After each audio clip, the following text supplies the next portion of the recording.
আসসালামু আলাইকুম। চলে আসলাম মিরপুর পশুহাট পান বাজার। এটা দেখছেন আমাদের বড় ভাই ছেলে, নাম সাহেব, পান বিক্রি করছে।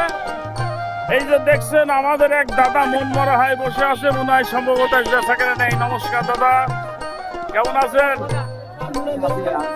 কেমন চলছে বেচা কিনা?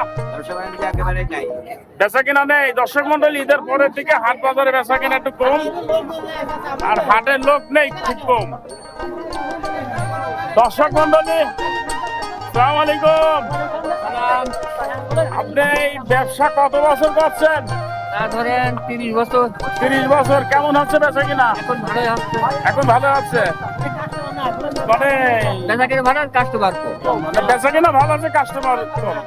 দর্শক বন্ধু, আমাদের কুষ্টিয়া জেলা থানা মিরপুর উপজেলার পশুহাটের সেই ঐতিহ্য মিষ্টির বাজার আপনারা দেখতে পাচ্ছেন। দর্শক মন্ডলী, আমাদের শব্দ এক ভাতিজি আছে এখানে। নমস্কার বাপ, কেমন আছো? কেমন চলছে ব্যবসা? খালি লোক কম, তাই তো? দর্শক মন্ডলী, অভিযোগ লোক কম, আজ ব্যবসা নেই ঈদের পর। আজ এ পর্যন্তই, আল্লাহ হাফেজ।